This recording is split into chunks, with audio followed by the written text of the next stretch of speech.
Hello, citizens of YouTube land. Hi. It's your president and your VP, and we're back once again with another episode, and this time it's... Fear Street Part 2, 1978.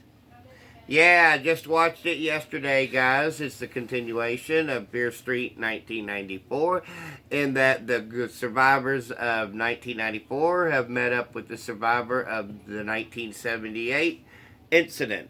Yep. And we are greeted with, we are introduced to C. Berman and how she lives and all that. And then basically Dina and her brother break and enter. Yeah, and she says you shouldn't have come here, and We they see show that- her what happened at the end of the last movie, which was that Dina's girlfriend is tied up and is snarling and gnashing teeth and being, yeah.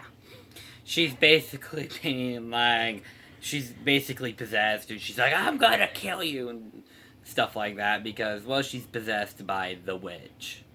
So then C. Berman, she then segues into the story of what happened, and that they show the picture, and she says a week later her sister was dead. Yep. So, actually, I would like to point out that a lot of people may be familiar with the actress who plays as Ziggy Berman. Her name is Sadie Sink. She's actually on Stranger Things. So, Okay, all right. I thought I'd like to point that out. Anyways, let's get on with the review. So Ziggy Berman is kind of your rebellious teenager, and her older sister is actually the goody two shoes type of character, Yeah. and doesn't do anything wrong, and is dating a real sweet high school jock kind of kid who is totally in love with her, and Yeah, Tommy. yeah. So that's the situation, and of course Ziggy is being picked on, and unfortunately this happens a little too often. I think a lot of it's because she's a ginger, Probably. and I want to speak up a little bit about it because I myself am a ginger. So yeah, I mean it's not real bad though.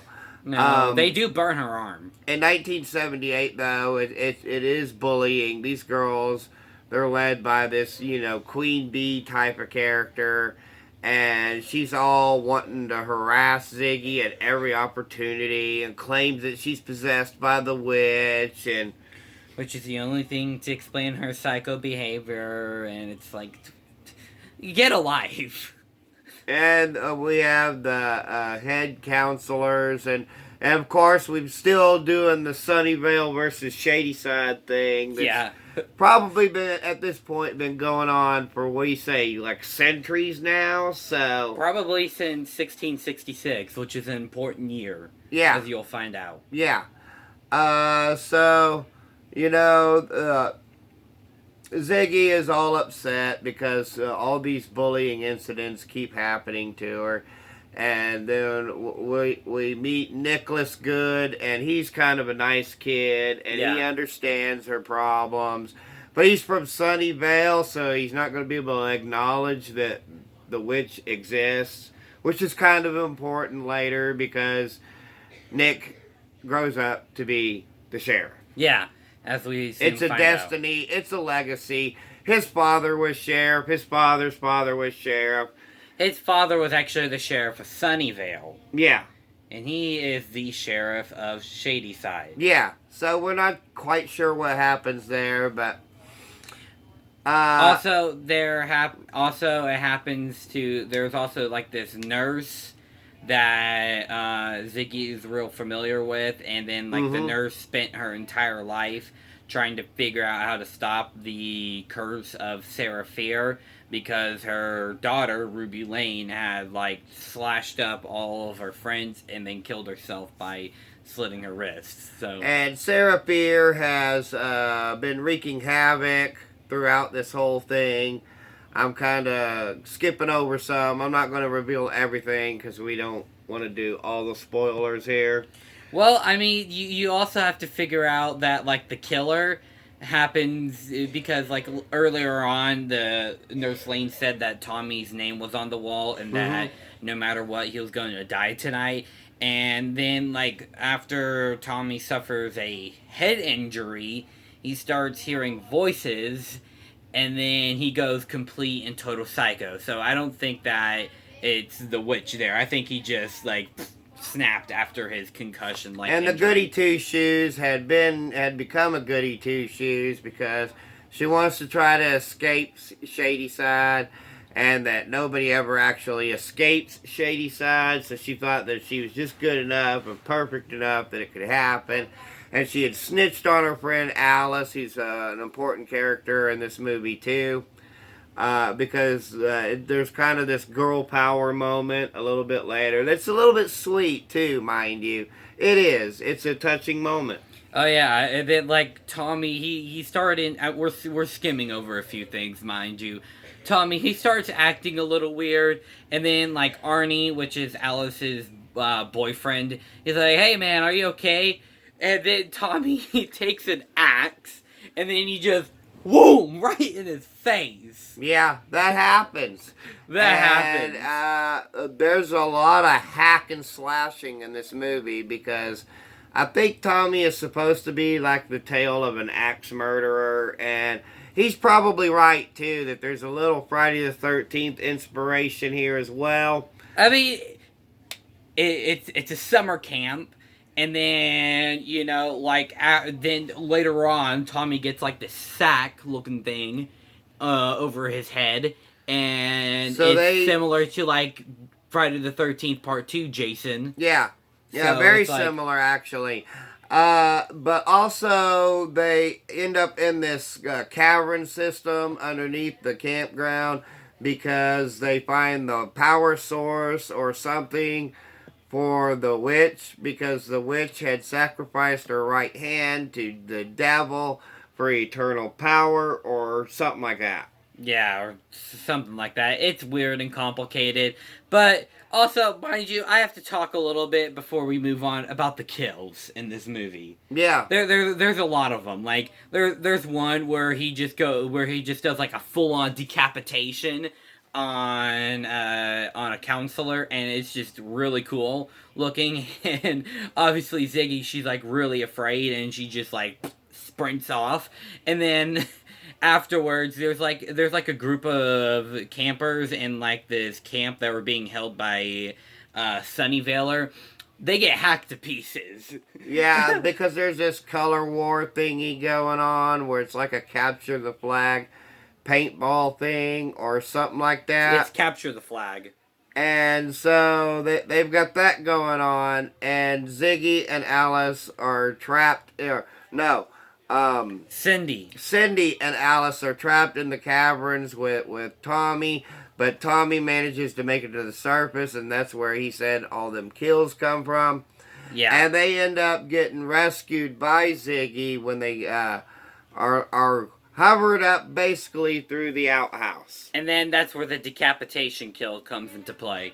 Yeah. And because it's Alice that suffers the fate. Yeah.